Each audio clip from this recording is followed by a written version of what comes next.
We do have time constraints again. Thank you to Minister Polak. She's has until 11:30, which is already, she's been generously agreed to stay for a few more minutes with us. And with her is our Deputy Minister, Steve Monroe. So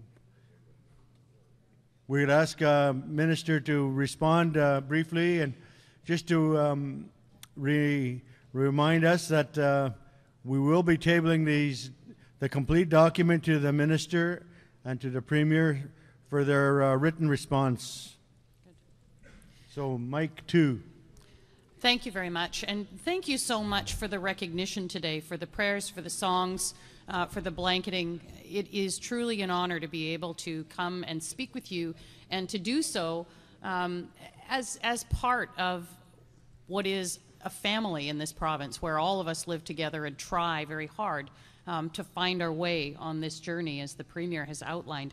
And I want to thank Grand Chief Ed John. Thank you for the thoughtful way in which these points are presented.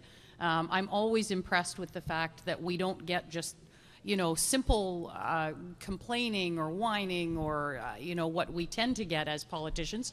What we get from the First Nations Summit is thoughtful questions and probing concerns that cause us to reflect on how government behaves. I won't go through in detail each recommendation, because I think to do that would probably take a significant amount of time, and I know that there are other questions and other parts of the discussion that you'd like to engage in. But I think it's really important to acknowledge that all of us are constantly trying to find solutions to some pretty complex challenges. And what was outlined in terms of the ongoing way in which First Nations are challenged in court to prove their existence, to prove their connection to the land, is something that none of us are satisfied with. It was the main impetus behind the work that unfolded through R&R. Now, we know that that didn't result in something that First Nations could find acceptable or that non-First Nations could find acceptable. But the intent of that work was to get to a place where we didn't have this disconnect between the commitments that we make politically and the reality on the ground or in the courts. I do believe all of us want to resolve that in some kind of a final way. I don't know what the answer to that is, but I know that the way to get there is to continue that dialogue. When we met, the Premier described in March with the First Nations Leadership Council, one of the things that we committed to doing was to re-engage in that regular relationship with the First Nations Leadership Council. Of course, that includes the First Nations Summit. And we have worked together with our staff to put together what we think will be a way forward in terms of regular meetings, putting together some infrastructure around our staff and their regular contact with the Leadership Council. And I'm hopeful in very short order we'll be able to talk about that with those from the First Nations Leadership Council and find a way to move forward that allows us that regular communication and the capacity to discuss these kinds of issues. But there's no question that the political commitment is not always seen on the ground, and you've acknowledged that, and we do as well. Our challenge, as yours is to unwind some very complex issues, and we know that we can't do that on our own and simply impose it on you or on the system. We need to do that together with you, and we need to work hard to bring other ministries and other departments of government along with us. And I'll just finish by saying I'm so pleased to see the announcement that was made between Minister Duncan and Chief Sean Atleo. I think that indicates a willingness to move forward in a way that we haven't seen previously with the federal government, and I'm hopeful that means good things for what we can do in the coming few years. So I welcome your questions, comments, concerns, and look forward to speaking more with you. And I agree, this is hopefully, I shouldn't say hopefully, this is the first of many meetings and the first of many opportunities to talk. Thank you. Then we do have a couple of questions that are from the floor. We'll go to Mike 12. President of the Nuu-chah-nulth Tribal Council, Cliff Atleo. We can initialize the structure house at the Aknish new channels that quite suitlo iniwa and we mark the week kuno ukwink troya pet ashis chicken qua apishuk at the Akna quite apak who beats us at the Akna Nixu, I says, Yaklai Hakatit, na Nixu, na Yakakiti. We want to formally, and I speak our language for a purpose. Grand Chief Ed John referenced the state of our languages, not only provincially, nationally, universally. And it's wrong to watch 2 languages every 2 weeks die. And we want to formally express our gratitude for your Premier Clark's and yourself willingness to come and join us. And we really want to encourage the relationship building. And the grandfather of that child sits next to me. We have formally expressed our gratitude to the Premier in person, but we wanted to say it publicly that he is one of the grandfathers sitting next to me, the Chief Counselor for Housing. The appreciation for recognizing the child's tragic passing. And but we, on behalf of the Nuu-chah-nulth, we really want to have you consider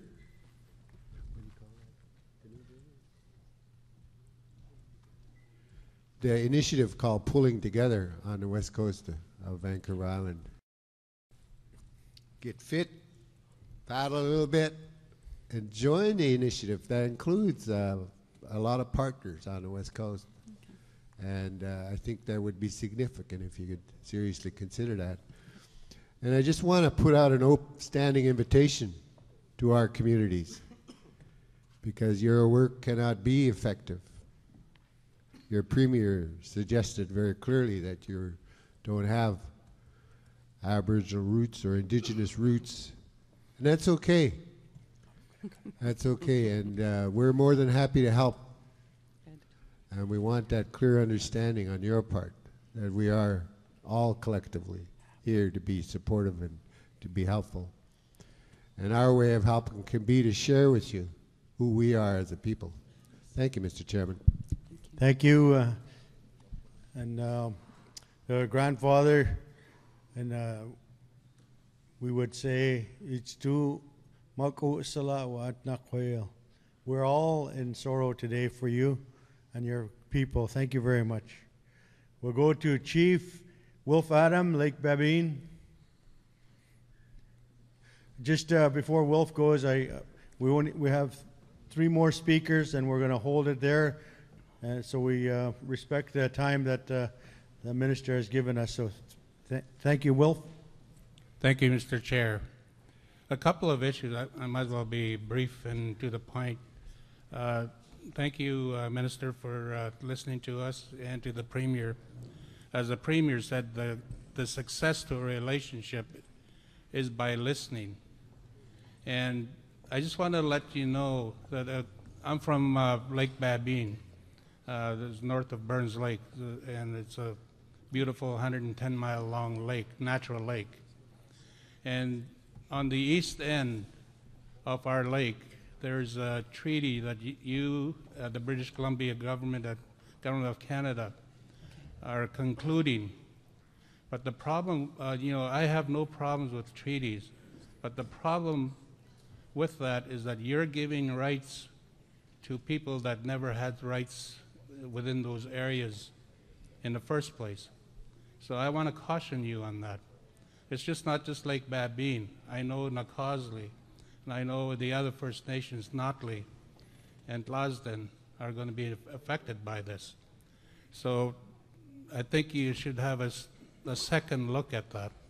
And we'd like to sit down with you to make you understand of the implications of what will happen, because what will happen if you give those rights to other people within our territory, there's going to be a lot of friction, and there will be a lot of actions taken. So I've made this known to your negotiators on this. And also, you know, we have no problems with mining and stuff like that, you know, as long as we're fully engaged. I know there's one mining development in the Morrison Lake area within our territory with Pacific Booker Minerals. I know your government is doing their environmental assessment, and that is just about complete. By next month, it'll be on your desk or the mining minister's for approval. But I think also we really need to be very careful here, because it's one of the last wild salmon spawning areas within our territory. So we have to be very careful with these things. So I suggest that you sit down with us and have a frank discussion on these two areas. Masaicho. Thank you, Chief. And we'll go to Mike 14, Catherine Tenise. Thank you, Mr. Chair. Gisuk Yukit, Minister Polak. My name is Catherine Tenise, and I'm the chair of the Ktunaxa Nation Council, situated in the southeastern part of British Columbia. First of all, I want to express and join my colleagues around the table in thanking you and the Premier for attending today's session and hearing the concerns that have been expressed. And I just wanted to sort of make some further comments related to issues that impact on the Ktunaxa Nation. And the document makes reference to development in various territories, and we find ourselves talking about sort of what I'll refer to as big ticket items. These are items that everybody knows about and everybody wants to talk about. But I think in addition to those kinds of activities in First Nations territories that impact on us, that there are other things, and I bring the example of a very special area in our territory that we have communicated to you, Minister, as well as to the Premier and some of your other cabinet colleagues, of an area that's very special to us. And I wanted to make sure that that you're aware that we have some unfinished business with respect to dealing with what we call gutmok.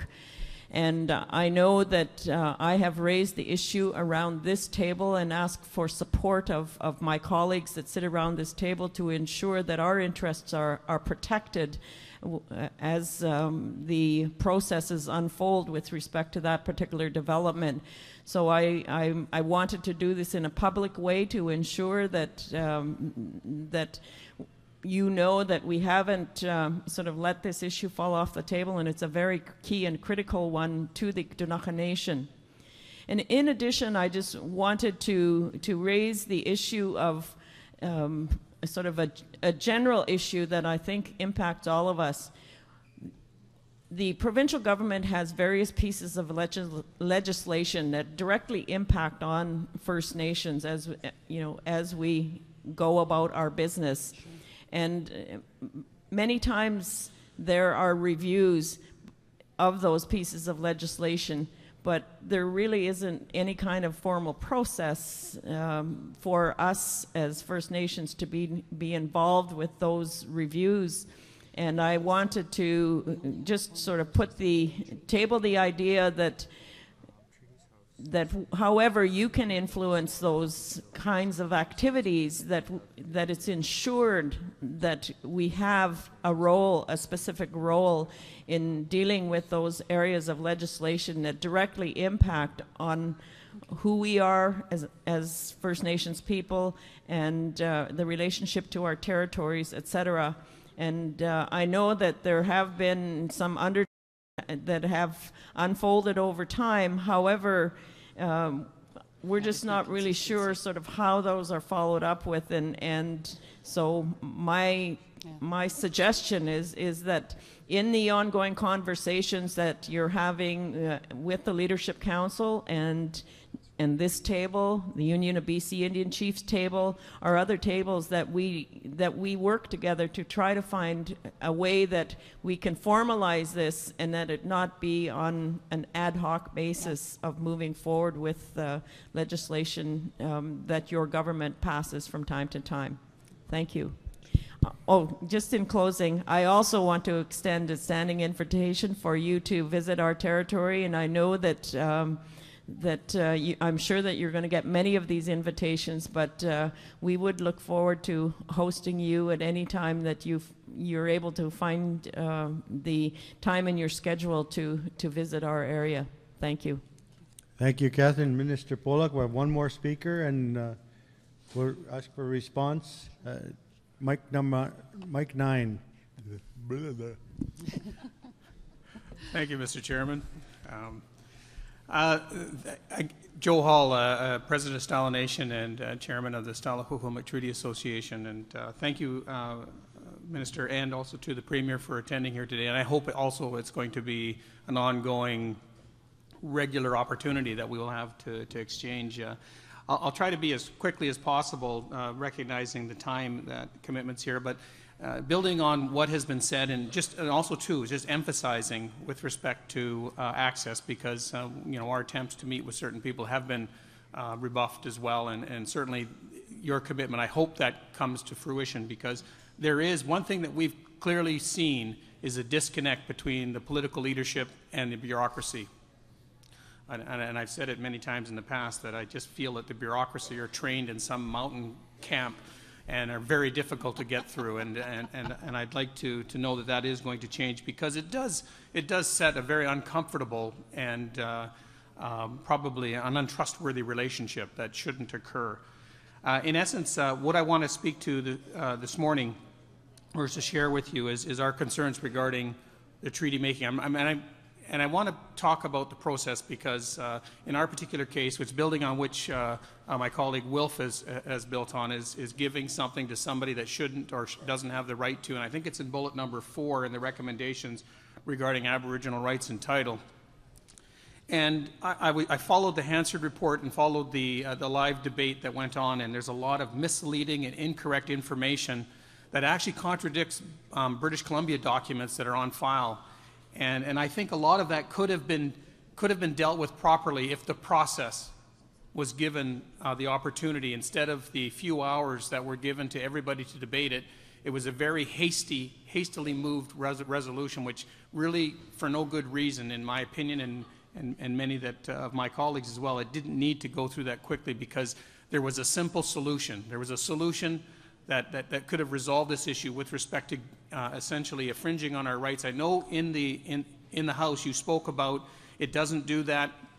You suggested that there is protection in there, but clearly the word Stalo, none of that was. If it was intended to protect our rights, it should have been in that treaty. It should have said that our continued access to the resources should have been in the treaty. And so I feel that it wasn't in there, and I felt that clearly, the suggestion that the first one to the treaty table, the first one to the post, I believe it was used by an MLA in the legislature, sets a very dangerous precedent insofar as that any First Nation that wants to come forward and get to a treaty table and starts claiming all kinds of rights and exclusive control over access to rights is going to set a very dangerous precedent.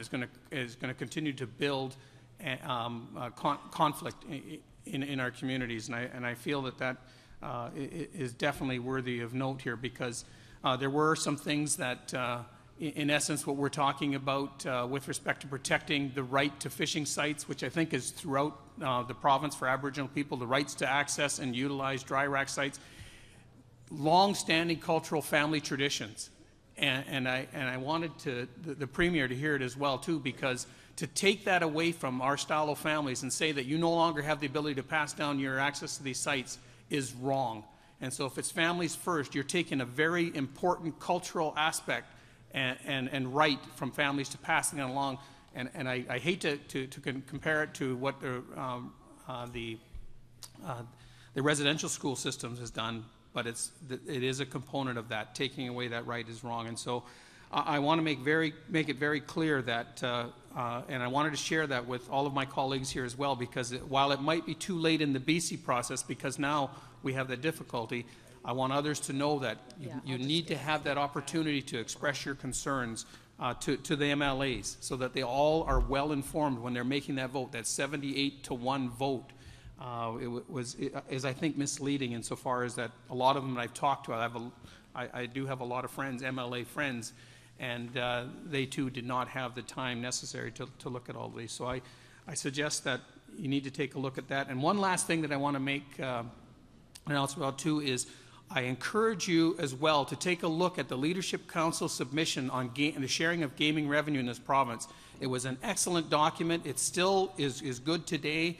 Talking to colleagues across this country, as it was mentioned by Eddie John here, is that the groups across Canada just are astonished that BC is still unwilling to share 1 cent of gaming revenue in this province, where every other province in the country does. And I think BC needs to catch up. So I just wanted to share those, and thank you, Mr. Chairman.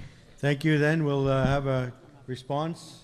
Thank you, and I just in the interest of time, I won't go through in detail, but we'd be happy. Is there a record kept such that we could? Okay, so we'll have a record of the things that are asked, and that way we can respond more fully in writing. I want to go maybe from the last to the first, and Joe, I want to say from the outset, I appreciate this is a hugely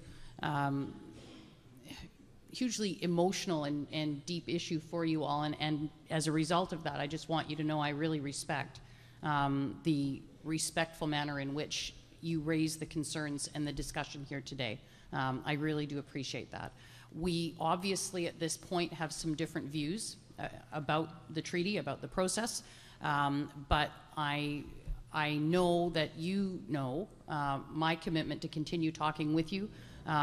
We certainly believe that there is a solution. It may not be simple, it may be complex, but we do believe that there is a solution, and we believe that we can continue to work with Stalo, work with Yale, work with Canada, that solution, and that we are absolutely committed to ensuring that within that we protect Stalo's rights to their not only fishing but the drying activities and all the other activities on the land that certainly Stalo have a historic tie to and a historic right to. And that's our commitment, and I think as we continue to dialogue, we will be able to get to resolution of that. But I wanted to acknowledge that you've certainly shown that you can express those things, and we can have a respectful dialogue, and I really do appreciate that. Overlap issues, as you know, are something that we confront all over the province, and they are things that we have to pay careful attention to, and we have to pay careful attention to the language in treaty to ensure that we are allowing for a process that does not become a first past the post system where the first one there gets a better deal than the ones that come after. And we are committed to making sure that we don't end up in that kind of a circumstance. I want to also thank all of you. At various times I've had invitations to various territories, and when I do visit, I'm welcomed in such a very respectful and thoughtful manner, and it is a very humbling and honoring experience, and I thank you for that. And I am going to be trying to visit as many of your territories as possible. But it's a wonderful experience, and I am very humbled at being able to share those things with you. With respect to the Ktunaxa concerns, I just want to say that in no way have we thought that that issue has gone aside or that Ktunaxa is no longer concerned. And we certainly, we fully accept the seriousness with which this can potentially impact Ktunaxa. And I want you to know that we are understanding the great significance of this to the Ktunaxa, and that it's not a minor issue when it comes to discussing what's going to happen in that territory. To the rest, I too just want to express my sorrow, my grief for the news of the passing of that young one. And I know it is, for all of us who are parents and for all of us who have younger persons in our family, it just touches at all of our hearts. But certainly you need to know that my prayers, that the prayers of people around this table are with your family. And thank you so much for being here in spite of what I know is terrible grief and loss. And thank you for that. I want to just end by thanking all of you for the honor and the privilege to be a part of your work today. I wish we could have had some more time. Perhaps, though, at our next meeting, we can do that. We can take some additional time and have some more opportunities to engage like this, and with some more opportunity to talk directly. And one last thing that I forgot just now, but I wanted to mention. A few have mentioned that they have had difficulty getting meetings with ministers, that they feel that they're being rebuffed when they ask for opportunities. If that ever occurs, where you're having difficulty getting time to discuss or meet with another minister, please do let our office know. Sometimes it just takes, a little bit extra nudging. Sometimes there are ministries that aren't as adept at working with First Nations or understanding the importance of working with First Nations, and we can help to have them understand that and to help facilitate getting meetings together. So if that does happen to you, please let our office know, and we would be happy to be facilitating that kind of dialogue. So again, thank you so much for the honor and the privilege of being here today, and thank you for the songs and the gifts. It's a wonderful acknowledgement, and it causes me to renew my commitment to you to be an advocate on behalf of the importance of First Nations issues across government, and to be an advocate within government to ensure that those who are in the bureaucracies, so-called, are paying the attention they should to First Nations issues. And I just want to say that, it's easy for me as a politician, and it's easy for the public to talk about, I love Joe's description of maybe the bureaucrats are trained on a mountain hideaway somewhere. My deputy likes to hike, so I'm, maybe. What I want to say, though, is this. At the end of the day, we as politicians and political leaders can't blame our bureaucracy. I have to take responsibility for my bureaucracy. Government has to take responsibility for its bureaucracy. At the end of the day, we are the leaders, and those who are our civil servants do the things that we ask them to do. And so we have to take responsibility if things are not happening within the civil service. We as political leaders need to be the one to find out why that's happening and to make it different. That's our job, and that's our responsibility. So thank you so very much.